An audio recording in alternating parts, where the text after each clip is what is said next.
Thank you for all this wonderful advice. Martin Gerstel, who's a member of the board, the founder of AZA and the chairman of Itamar Medical and Compigen, once gave a very interesting talk here about negotiations. And he told about, actually everybody's standing up, you can take the seats, we have plenty of seats up front, so make yourself comfortable. He told us about a case in which he was negotiating on behalf of AZA with a client, and he was sure this is going to be a win-win situation for everybody. For some reason, the negotiation wasn't moving forward. And what he discovered eventually, what he realized eventually was that they were afraid that somebody else would get the product under better terms.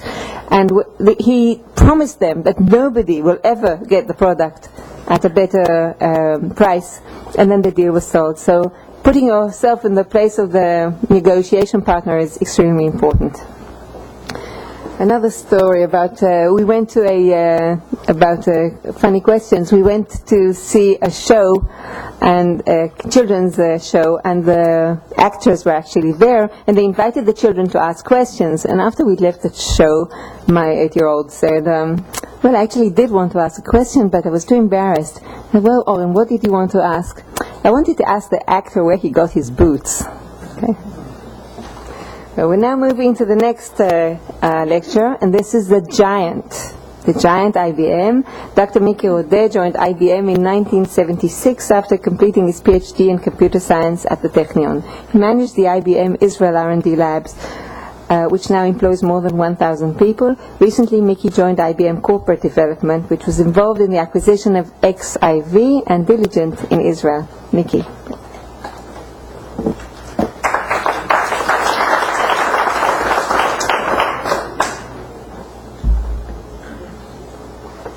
So I'm definitely not an expert in negotiations. I've seen a couple of examples recently. So I thought maybe what I'll try to do is provide some background of why IBM does it and what is IBM looking for.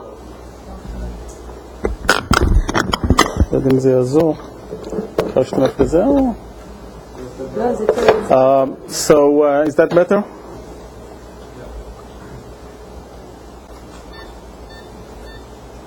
Okay, so I thought I'll share with you some views of what IBM is saying about acquisitions, and maybe some observations that based on the little I've seen, which can give maybe ideas on how to approach it. The reason for this picture is that this bird was selected as the national bird recently. And I like birds, so as I said, everything will be like personal notes as opposed to company official position. So I'll try to cover 4 things. One is why IBM is acquiring companies. What do we do in Israel? Some commitments as part of the negotiations. How do I view negotiations? And so on. And the information that you'll see here is all publicly available. It's not something which is confidential. I think it's quite surprising that IBM is actually showing this. So maybe let me kind of use a foil by the IBM CEO, in which he gives a prediction for what the company intends to do in the next couple of years. This is talking about earning per share. And if you look at it, you see that in 2006 this was like $6.06 going to 7.18.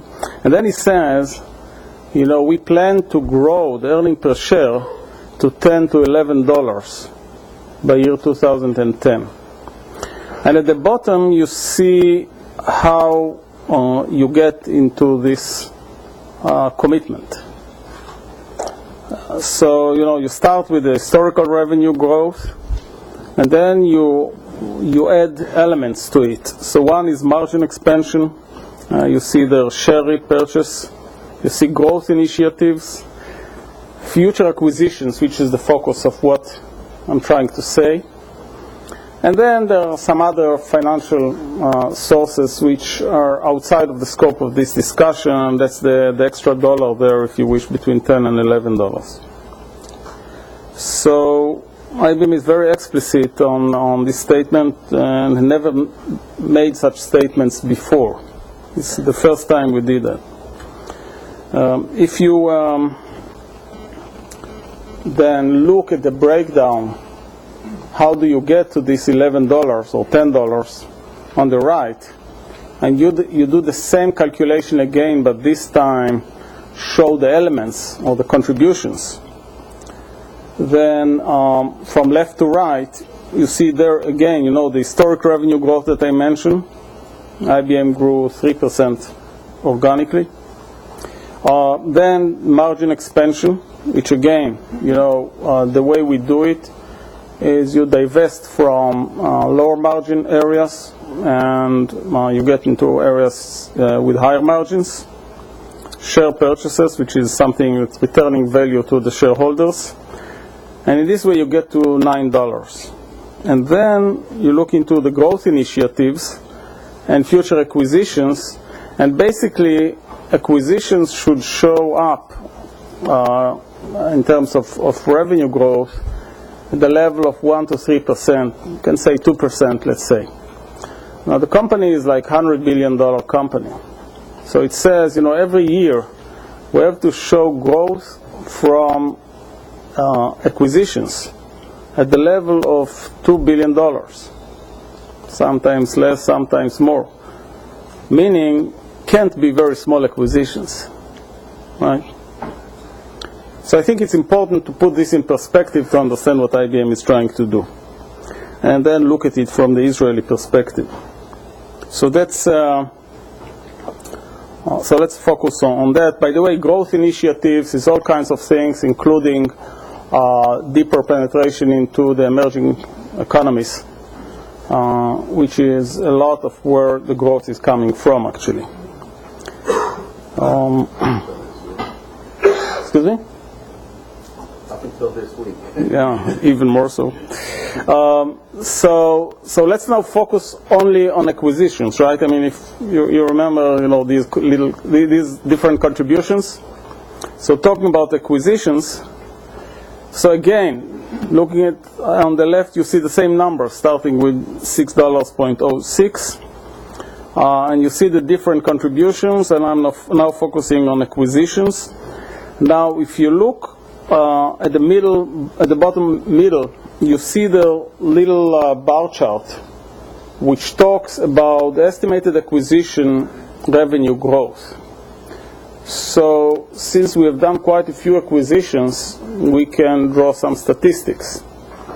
So, for the sake of these statistics, exclude all the acquisitions that were above $1 billion. And then you look at the growth of the revenue year 1 after acquisition, year 2 after acquisition, and so on.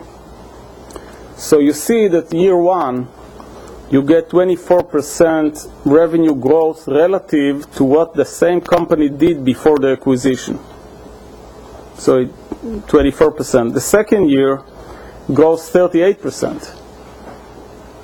So, and then there is year 3 and 4 and 5. You see 24, 22, 20. If you reverse this observation, you can say, which are the companies which are interesting? So you would say, these are companies, first of all, that are of reasonable size, and second, by applying the IBM sales engine, if you wish, and synergy with other products, and so on, you should get significant growth in revenue year 1 and 2, and then following years. So if you look in the middle again, at the top, you see that IBM did in 2007, it did 17 acquisitions at the level of $6 billion. And then there is a bullet there saying, we close the acquisition of Cognos. Cognos is kind of very unique because it's like a $5 billion acquisition. So there was one deal like that. But is that there are not so many acquisitions. I mean, during this period there were 17. It cannot be that all of them are small, right?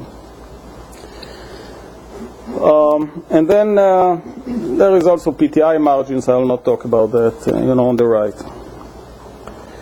So if you now put IBM aside and you look a little bit on the literature, there is a piece of work that was published recently called Granularity of Growth. And I think it's important because it gives you a feel of how large companies think. And again, this is not a piece of work by IBM. And so maybe the most important observation is the first one.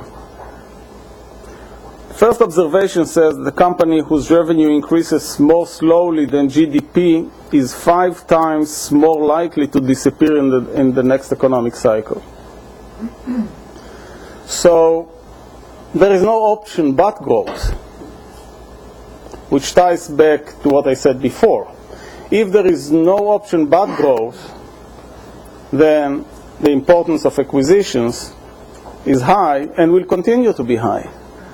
So it's not that IBM is in the business of acquisitions just for this year or for last year. It will be in this business for many years to come.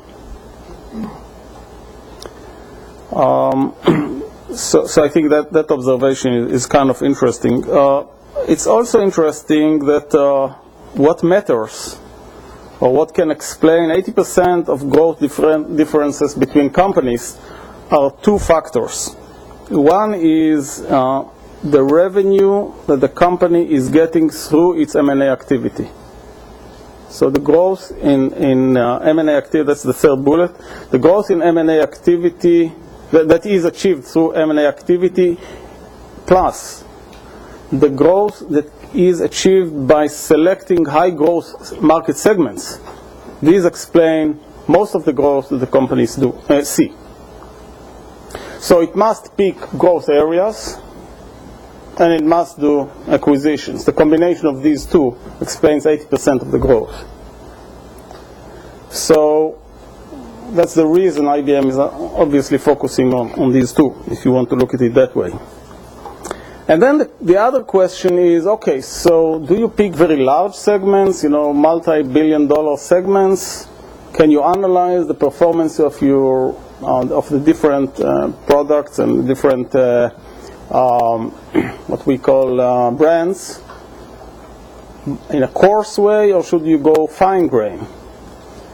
And the answer is, according to this paper, says that you have to look at, if you wish, categories within sub-industries. So if you have an industry, and then you partition it into sub-industries, and then you partition it again into categories, this is the level in which you should understand it. And at the bottom you can see, translating this into numbers, the unit which you should assess your performance is like $50 to $200 million, and not in very coarse terms. So, and the point is, worldwide there are millions of such segments, such opportunities. So if I want to wrap up what I've said until now, acquisitions are critical. There will be some very large acquisitions, but they are not interesting for the sake of this discussion. Most of them will be average size, 50 million to 200, maybe 500 million. Not zero, because not very small revenue figures, because this will not contribute enough to the $2 billion that the company has to bring in through acquisitions every year. So there will be dozens of these, medium size each. Now that's not me saying, that's what this paper is saying, but it just relates very closely to what I said about IBM. So now let's talk about Israel. Now IBM doesn't have any program to acquire companies in Israel. Actually, it doesn't have any program to acquire companies anywhere in the world. It's not managed by geography. It is managed by value in a global manner. Still, if you look at our history, you see the timeline there with the red dots where acquisitions were done. You see that the first one was done in 98. In 08, meaning this year, we acquired 3. Actually, XIV was acquired the last day of 07. So, depending how you want to actually count it. And here you see a mixture of two phenomena. One is companies like Ubiq, Unicorn, XIV, Diligent, FilesX. These are Israeli companies. Maybe they are registered elsewhere, but they are here in Israel. If you look at companies like iPhrase, Watchfire, and Telelogic, these were actually foreign companies, foreign from the Israeli perspective. So, for example, the most recent is Telelogic, which is a Swedish company that, like 2 years before acquired by IBM, they acquired an Israeli company called iLogix, which is located in the Weizmann Institute. So, in the industrial park to the north of the Weizmann Institute. So, the point is, sometimes acquisitions happen actually of Israeli companies, and sometimes these are inherited by acquiring a larger company that before that acquired an Israeli companies. So, but the net is, there was no program to acquire companies in Israel. So, still you can look at it, 8 companies is good enough a selection. So you can say, what happened to these? And it's interesting that all of them are still located in Israel. Some are very new, so it's, time will tell. But as far as I can judge today, all of them grew. Some of them grew significantly. No technology was taken out of the country. There was not even a single case out of these 8 in which technologies were taken out. And the reason is people.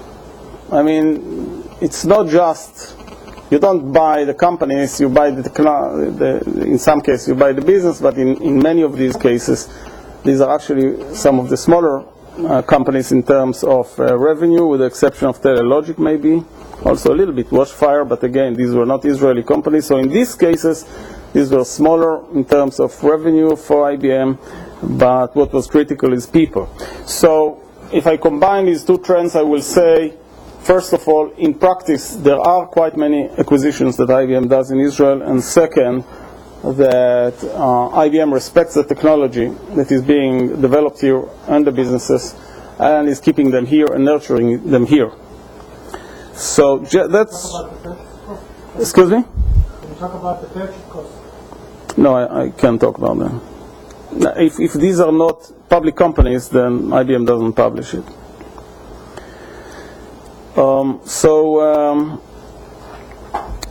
So now let's go to the third section of the talk, which is, so what? Now you have the data, right? Why IBM acquires, what it does in Israel, and so on, and putting this now a little bit in perspective, and this is now my personal views. First of all, IBM has close to 100,000 partners. And I told you it acquired last year, 17 companies. So let's say it acquires less than 20. There was no year in which it acquired more than 20. So we should think of working with many partners, acquiring a few. That's kind of to understand that.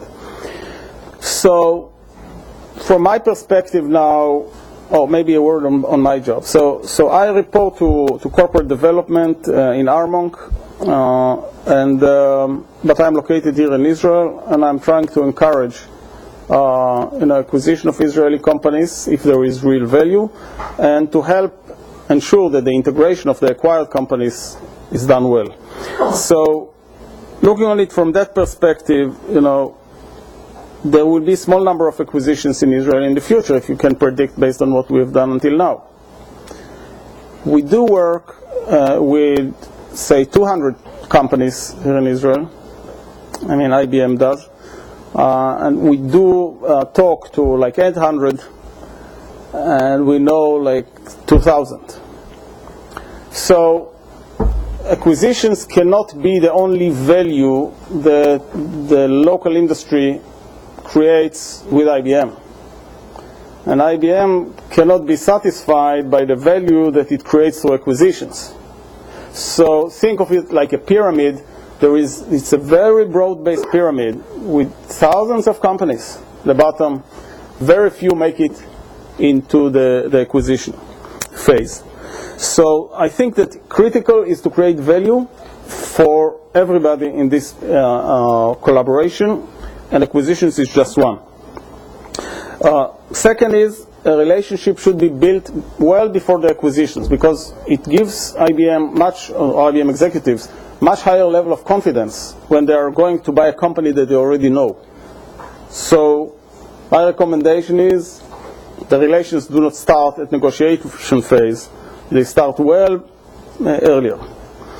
The second major bullet says you acquire one company, it has influence on other companies, on the acquisition of other companies. If the first one is successful, there is higher tendency to acquire another one.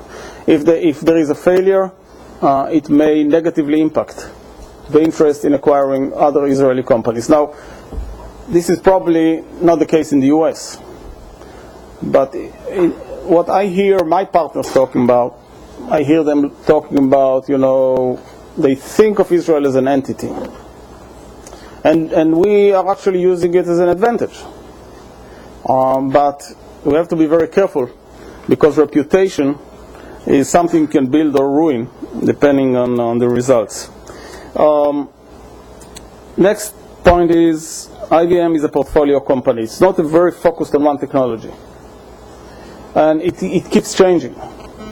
It regenerates itself every few years.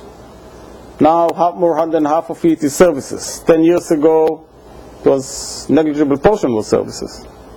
So the company is changing, and it's divesting from areas and getting into new areas and so on. So the strategy today may not be the strategy tomorrow.